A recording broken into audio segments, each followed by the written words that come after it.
Liver हमारी body का power house organ, जब उसमें दिक्कतें होती है तो वो कैसे बताता है आपको कि कुछ प्रॉब्लम चल रही है। आप इस पर ध्यान दीजिए, कौन कौन से वो शुरुआती लक्षण हैं जो लीवर में प्रॉब्लम की वजह से नज़र आ सकते हैं और आप उनको नज़रअंदाज ना करें। इसके बारे में हम इस वीडियो में डिटेल से बात करने वाले हैं। बट इस वीडियो में आगे बढ़ने से पहले एक छोटी सी रिक्वेस्ट ये है कि अगर आपको ये वीडियो का कंटेंट अच्छा लगे तो लाइक, शेयर और सब्सक्राइब करने के बारे में ज़रूर सोचिएगा, क्योंकि आपको ज़्यादा से ज़्यादा साइंटिफिक कंटेंट मिलेगा हेल्थ के बारे में इस चैनल पर। तो सबसे पहले बात करते हैं कि लीवर में जो प्रॉब्लम होती है वो क्या प्रॉब्लम होते ही हमको नज़र आ जाती है? नहीं, लीवर को ऐसे ही पावर हाउस ऑर्गन नहीं कहा जाता है, क्योंकि हमारी बॉडी का कौन सा ऐसा फंक्शन है जो लीवर के रास्ते से होकर गुजरता नहीं है। कुछ भी खाते हैं, कुछ भी पीते हैं, सब कुछ, चाहे वो दवाई है, खाना है, इवन लोग जो मिट्टी भी खाते हैं, हर चीज़ को लीवर अपने एंगल से प्रोसेस करता है। लीवर की कहीं ना कहीं उसमें भागीदारी है। तो जब शरीर के इतने सारे फंक्शंस लीवर पे डिपेंडेंट होते हैं या लीवर का उसके अंदर रोल होता है, तो जब उसी लीवर के अंदर कुछ प्रॉब्लम होगी तो वो लीवर में उन सब जगह से लक्षण आने शुरू होंगे। लेकिन इतना आसान नहीं है लीवर को हराना। किसी भी इन्फेक्शन के लिए, किसी भी दवाई के लिए, किसी भी प्रॉब्लम के लिए लीवर को इतना हराना इतना आसान नहीं है। लीवर को हराने में बहुत समय लगता है जब वो हार जाता है और आपको लक्षण दिखाना शुरू होता है। कई बार छोटी मोटी जो वायरल इन्फेक्शन होती है उसमें लीवर क्विकली रिस्पॉन्ड करता है। अदरवाइज़ जो लीवर के भयानक रूप होते हैं उनको होने में बहुत समय लगता है। उसकी कुछ वजह है, क्योंकि देखिए इन वजह को नहीं समझेंगे तब तक आप इन सिम्टम्स को भी इग्नोर करते रहेंगे। सो पहली बात ये है कि लीवर हमारी बॉडी का एक ऐसा ऑर्गन है जो फंक्शनल रिज़र्व रखता है अपने पास में। जैसे हमारे कंट्री की जो रिज़र्व फोर्सेस होती है, ज़रूरत पड़ने पे उनको पुश किया जाता है, उसी तरह से लीवर के अंदर भी फंक्शनल रिज़र्व होता है। जब बहुत ही अति आवश्यकता होती है तब उसको एक्शन में लेके आता है, और वो रिज़र्व पार्ट भी काफ़ी अच्छा खासा होता है, और जिसकी वजह से जब भी लीवर को कोई अफेक्ट होता है तो लीवर का जो रिज़र्व पार्ट है वो एक्ट करता है, और जिसकी वजह से एक लंबे समय तक भी लीवर में चल रही प्रॉब्लम का हमको बाहर अपने आप से पता नहीं चलता है।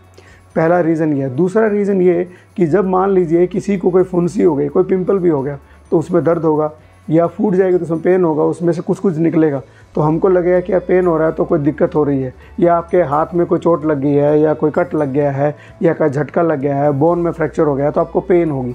पेन होता है रिसेप्टर्स की वजह से। अगर उस जगह पे पेन रिसेप्टर होंगे तो आपको पेन ज़्यादा फील होगा। लेकिन लीवर इस मामले में अलग तरह का ऑर्गन होता है, उसमें पेन रिसेप्टर बहुत ही थोड़े होते हैं। बस इसी वजह से लीवर में कई बार प्रॉब्लम चलती रहती है, हमको पता भी नहीं चलता है।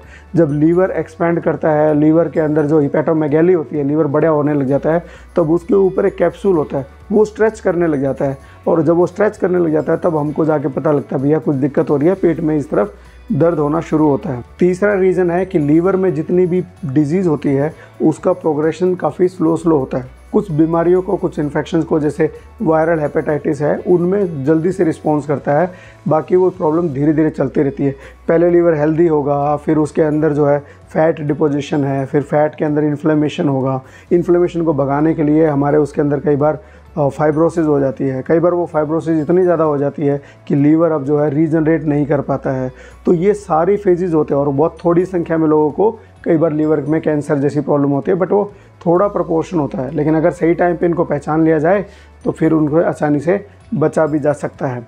सो स्लो प्रोग्रेशन होता है। फिर आता है कि जो लीवर के अंदर जो सिम्टम्स होते हैं वो इतने नॉन स्पेसिफिक होते हैं ना, कई बार हमारा ध्यान ही नहीं जाता है कि ये लीवर की वजह से है या किसी और चीज़ की वजह से। तो जैसे कि मान लीजिए कि अगर मान लो लीवर की वजह से आपको भूख सही से नहीं लग रही है, तो वो किसी कई और वजह से भी नहीं लग सकती है। इस तरह से कई ऐसे लक्षण होते हैं जो नॉन स्पेसिफिक होते हैं, तो हम लोग कई बार ये सोच ही नहीं पाते कि ये लीवर की वजह से होगा। तो ये 4-5 कारण ऐसे हैं जिनकी वजह से लीवर की प्रॉब्लम बाद में जाके आइडेंटिफाई होती है, सही टाइम पे हमें पता भी नहीं लगता है। बावजूद इसके कई ऐसे लक्षण हैं जिनका कॉम्बिनेशन अगर आपको नज़र आता है तो आप सोच सकते हैं कि ये लीवर की प्रॉब्लम हो सकती है। और यही वजह है कि लक्षण नॉन स्पेसिफिक होते हैं, तो कई बार बंदों को पता तब लगता है जब किसी और चीज़ का इन्वेस्टिगेशन कराना है या कोई और प्रोसेस करवाना है, तो उसके लिए टेस्ट करवाया तो LFT आया तो LFT रेज्ड है। या फिर आपको जैसे किसी ने पैकेज दे दिया कि मेडिकल जो है कैंप लग रहा है वहाँ पर मिल गया, या पैकेज मिल गया किसी लैब का, तो वहाँ से करवा लिया, आपने सारे टेस्ट करवा लिए, पता लगता है लीवर के जो है एंजाइम्स बढ़े हुए हैं। जब जाके पता लगता है तो थोड़ी और प्रॉब्लम भी पता लगती है। ये वजह है कि लीवर की प्रॉब्लम हम लोग जल्दी मिस कर देते हैं। तो अब कौन कौन से लक्षण हैं जो आपको पता लगेंगे जो लीवर में प्रॉब्लम आती है तब? तो देखिए, सबसे पहले जो फंक्शन जो होता है, जो एक थकान एक इम्पॉर्टेंट चीज़ होती है, फटीग, यानी कि थकान होना और उसके साथ में भूख न लगना, 2 ऐसे लक्षण हैं जो शुरुआत में अपने आप को एक्सप्रेस करना शुरू करते हैं। क्यों होते हैं? क्योंकि जो ग्लूकोज होता है उसको प्रोसेस करने का काम लीवर करता है और वो थोड़ी धीमा पड़ना शुरू हो जाता है। उसके अलावा जितना भी डाइजेशन होता है हमारी बॉडी में, उसमें लीवर कई तरह से एक्शन करता है और उस लीवर से कई तरह की ऐसी चीज़ें निकलती हैं जो फूड को डाइजेस्ट करने में हेल्प करता है। ख़ास तौर से फैट को डाइजेस्ट करने में लीवर का बहुत बड़ा रोल होता है। तो इसलिए जब ये प्रॉब्लम आती है तो भूख ना लगना या फिर आपको थकान होना, ये दोनों प्रॉब्लम शुरुआती हो सकती है। तीसरे लेवल पे आता है कि आपकी आंखों में पीलापन लग सकता है जिसको जॉन्डिस कहते हैं। छोटे बच्चों में इसको कर्निक्टेरिस कहते हैं क्योंकि उनके जो है ब्रेन में पहुंच जाता है। ब्लड ब्रेन बैरियर होता है, छोटे बच्चों में उस तरह से काम नहीं करते, तो उसके अंदर से बिलीरुबिन ब्रेन के अंदर पहुंच जाता है, जिसकी वजह से बच्चे को सीजर या कन्फ्यूज़न या भूलना या फिर बहकी बातें करना, इस तरह की प्रॉब्लम नज़र आती है। सो पीलिया होता है, उससे क्या होता है, जो हमारा स्क्लेरा होता है ये इतना सेंसिटिव होता है, बिलीरुबिन का लेवल थोड़ा बढ़ते ही ये पीला होना शुरू हो जाता है। घर के मेंबर भी टोकना शुरू हो जाता है कि भैया तेरी आंखें पीली पीली नज़र आ रही है। थोड़ी दिन बाद में थोड़ा और सिम्टम नज़र आएंगे। सो बिलीरुबिन जो है यानी कि पीलिया, इसका एक इम्पॉर्टेंट लक्षण होता है। नोजिया, वॉमिटिंग, उल्टी जैसी फीलिंग होना या फिर उल्टी हो ही जाना, इसका लक्षण हो जाता है। अब देखो, ये जितने भी लक्षण मैं बता रहा हूँ ना, सबको ना मिला के देखना है। यूँ नहीं है कि किसी की भूख कम हो रही है तो चलो मेरा लीवर ख़राब हो गया, ऐसा नहीं है। आप देखोगे लीवर में भूख भी कम लग रही है, थकान भी लग रही है, आंखें थोड़ी पीली पीली भी लग रही है, तो आगे भी सिम्टम मैं बताऊंगा, तो वो सब है, तो फिर आपको पता लगेगा कि भैया लीवर की प्रॉब्लम है। फिर है कि आपको नोजिया, वॉमिटिंग हो गया। उसके अलावा ईचिंग में क्या होता है कि जब लीवर जो है अफेक्ट हो जाता है तो लीवर से जो बिलीरुबिन निकलता है वो नॉर्मली हमारा जो स्टूल है, हमारा पोटी जो होता है, उसका ब्राउन कलर उसकी वजह से होता है। तो जब वो उसके अंदर नहीं आएगा तो स्टूल का कलर बिल्कुल वाइट आएगा, मिट्टी जैसा आएगा, और वो ज़्यादातर यूरिन में पास होगा, तो इसी वजह से आपको डार्क ब्राउन यूरिन आएगा, यूरिन का कलर चेंज होगा। बार बार आप यूरिन जाओगे तब भी आपका जो यूरिन का कलर चेंज मिलेगा। तो ये एक शुरुआती लक्षणों में से एक हो सकता है। शुरुआती जब हेपेटाइटिस वगैरह होती है लोगों को, तब इस तरह के लक्षण लोगों को नज़र आते हैं। बहुत सारे हार्मोन्स, बहुत सारे प्रोटीन्स हमारा जो लीवर प्रोसेस करता है। एल्ब्यूमिन इतना इंपॉर्टेंट प्रोटीन है और उसको बनाने में लीवर का बड़ा रोल होता है। और एल्ब्यूमिन क्या करता है कि ऐसे बहुत सारी चीज़ों को प्रोसेस करने, ट्रांसपोर्टेशन का काम करता है, अपने साथ जोड़ता है, जहाँ ज़रूरत है वहाँ पहुँचा देता है। लेकिन जब ये कम बनेगा तो दिक्कत आएगी, और जब प्रोटीन सही से प्रोसेस नहीं होगा तो आपको वीकनेस लगेगी, कमज़ोरी लगेगी। सो प्रोटीन की, एल्ब्यूमिन की कमी आपको नज़र आएगी। फिर जैसे कि मैंने हार्मोन की बात करी, तो उसकी वजह से कुछ प्रॉब्लम होती है, लेकिन वो एकदम से शुरुआती नहीं होती है। कई वीडियोज़ में बताया कि शुरुआत में नज़र आएगी, लेकिन टाइम लगता है उसको आने में, तो उसको थोड़ा समय लगता है। जो हार्मोनल प्रॉब्लम होती है वो मैं बताऊंगा कि आदमियों में किस तरह की प्रॉब्लम आती है। फिर जैसे कि स्वेलिंग हो जाती है, कि जब भी हमारी बॉडी से प्रोटीन कम होगा तो बॉडी में स्वेलिंग होना शुरू हो जाती है। कई बार हीमोग्लोबिन भी बहुत कम होता है, तो उसमें भी जो है स्वेलिंग होना शुरू होता है। पैरों पे स्वेलिंग या आंखों के चारों तरफ स्वेलिंग आना, ये भी लीवर की तरफ इशारा कर सकती है। खुजली होना, इचिंग होना, जो अनकंजुगेटेड बिलीरुबिन होता है, बिलीरुबिन भी कई तरह का होता है, एक कंजुगेटेड होता है, एक अनकंजुगेटेड होता है, डायरेक्ट, इस तरह से अलग अलग होता है, उसकी अलग अलग रिक्वायरमेंट होती है। बट मुझे लगता है कॉमन मैन के लिए ये इन सब की ज़रूरत नहीं है। वो डिपॉजिट होना शुरू हो जाता है हमारे स्किन में, और जब डिपॉजिट होता है तो उसके अंदर, उसकी वजह से उसमें बहुत ज़्यादा खुजली होना शुरू हो जाती है। जब हार्मोनल इम्बैलेंस होता है तो जो मेल्स के अंदर जो गायनेकोमेस्टिया हो जाता है, क्योंकि उनके अंदर जो ईस्ट्रोजन होता है, जो नॉर्मली होता है, वो प्रोसेस होता है लीवर के ज़रिए। अब लीवर काम कर नहीं रहा तो ईस्ट्रोजन बढ़ेगा आदमी की उसमें बॉडी में, और आदमी की बॉडी में ईस्ट्रोजन बढ़ेगा, सो जो फीमेल लाइक स्ट्रक्चर जैसे गायनेकोमेस्टिया होगा, ब्रेस्ट का साइज़ बढ़ना शुरू हो जाएगा। लेकिन ये शुरुआती लक्षण नहीं होते, बहुत बाद में आके जाके लक्षण आता है कि जब लीवर तो बिल्कुल ही हालत खस्ता हो गई है। इससे पहले एक इम्पॉर्टेंट चीज़ होता है कोआगुलेशन, यानी कि हमारी बॉडी के अंदर जो खून थक्का जमाने के लिए जितने भी जो फैक्टर्स चाहिए होते हैं, उसको बनाने का काम लीवर करता है। जब वो अफेक्ट हो जाएगा तो फैक्टर नहीं बनेंगे, तो जो ब्लीडिंग वगैरह के चांसेस भी ज़्यादा रहते हैं।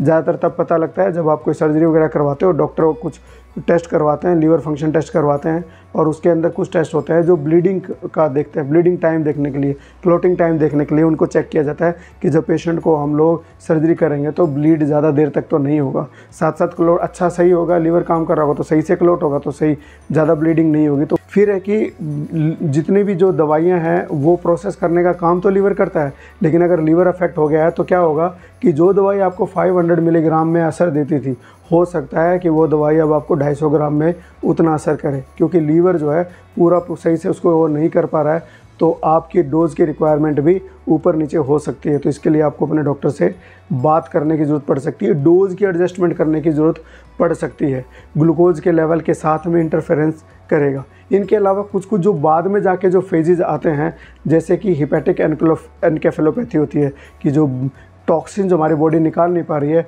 वो ब्रेन तक पहुंचते हैं और धीरे धीरे करके आपके ब्रेन को अफेक्ट करते हैं, उसको हिपैटिक एनकेफेलोपैथी कहते हैं। ब्रेन को अफेक्ट कर दिया है और बंदा बहकी बातें पहचान नहीं पा रहा है, कन्फ्यूज़न आ रहा है, मेमोरी में प्रॉब्लम आ रही है, ये दिक्कत आएगी। एक प्रॉब्लम होती है कि नींद में डिस्टर्बेंस होना, ये भी एकदम से शुरुआती थोड़ा नहीं पता लगती, थोड़ा अफेक्ट हो जाता है लीवर, तब जाके आता है कि नींद में भी किसी तरह की प्रॉब्लम हो रही है।